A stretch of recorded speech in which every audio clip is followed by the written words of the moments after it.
Alright, this is going to be my video on the Module 5 Teaching Philosophy project. So for the first question is, what's the purpose of education? I think it's sort of a difficult question to answer. In my opinion, the purpose of education goes a little bit beyond just simply teaching and engaging students with material that they would obviously need to know in the future. I think that's a huge part. And honestly, I think it's the foundation. It should be the foundation of teaching, but I think education as a whole, sorry about that. Education as a whole has a larger purpose, and it's to inspire people to go into the many different professions out in the world, no matter what either their parents say or outside sort of in like influences having their decision making. I think we should give them that sort of inspiration to keep pursuing their passions no matter what anyone else says, and to push them towards success. And I think that if we as an educational system can help make students be the best versions of themselves in an educational societal standpoint, I think that education has done its job. The second question is, what's the role of a teacher? That's again a relatively hard question to answer.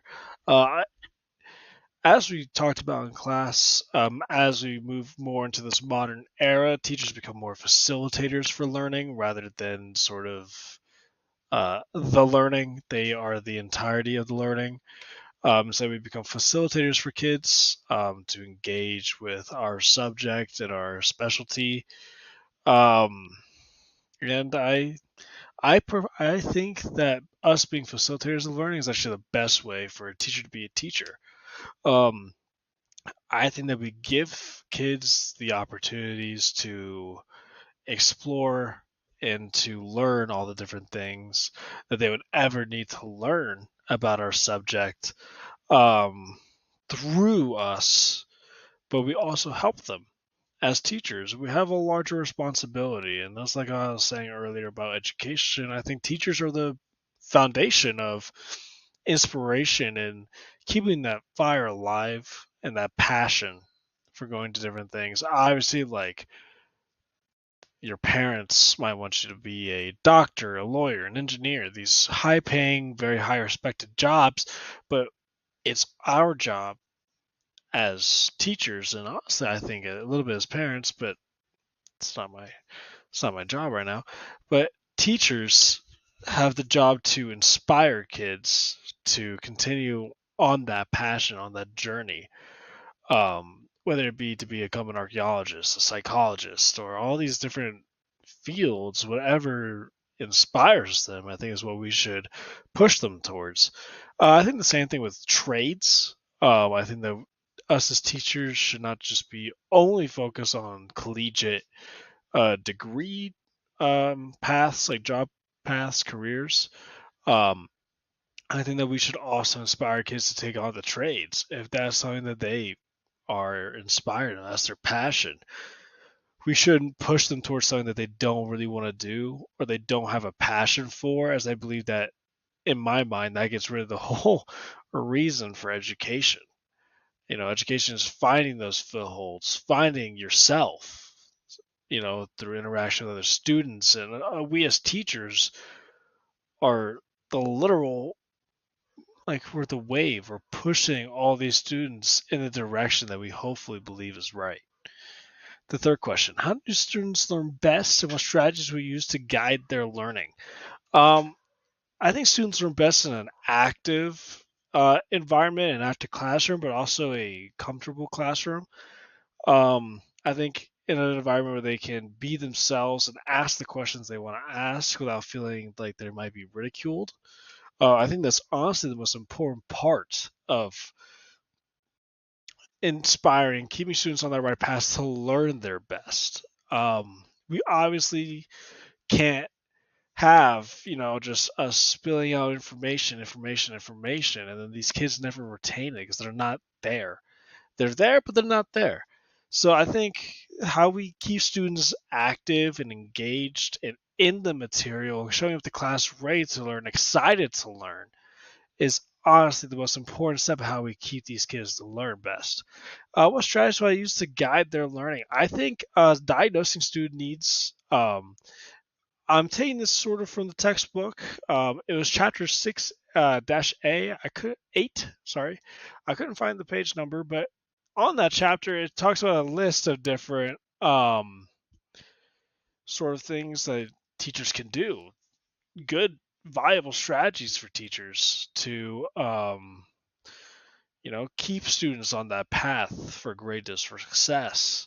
I think diagnosing student needs and tackling that head on and getting that stuff early is very important.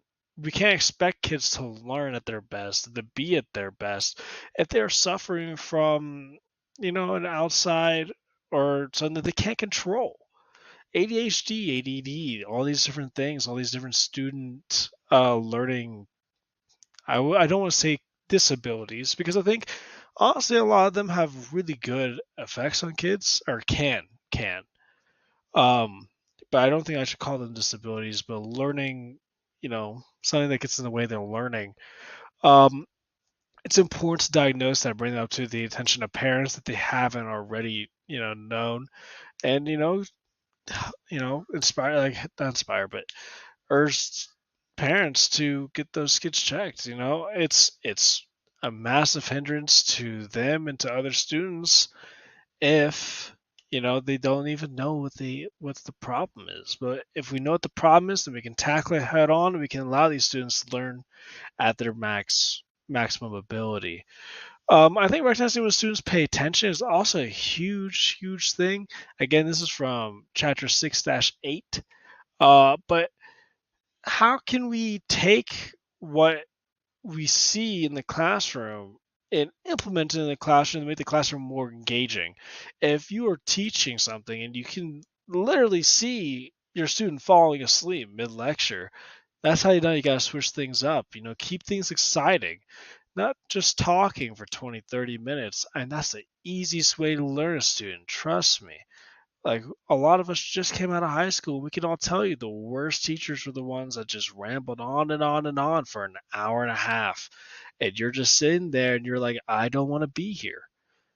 And that's the last thing we want. We want to keep these kids engaged. We want to make them excited to learn these different things. Is it easier with certain subjects? Of course. But again, it's student to student which subjects they find interesting. So you got to keep them all engaged, which is the hardest part.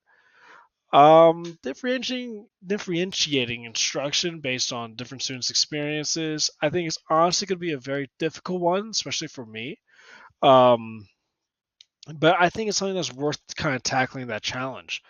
Um, you know, on that same path of recognizing kids are not paying attention, but differentiating that instruction, keeping instruction fresh, not feeling like every time you're trying to change things up, it's just the same sort of project for each different subject, and it's just copy paste, copy paste, copy paste.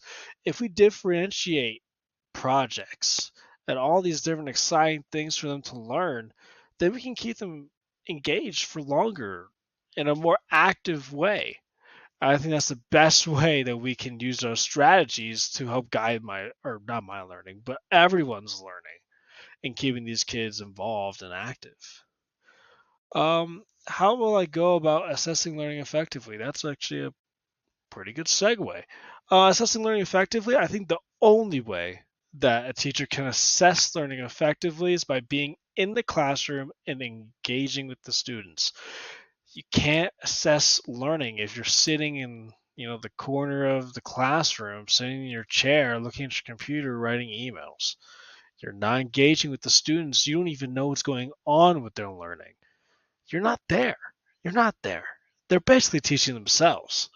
So I think the only way that we can go about assessing learning effectively is by being in the classroom, being active with the students, walking around, asking questions, answering questions, and keeping the students on top of things. I think that's the only way that we can assess learning.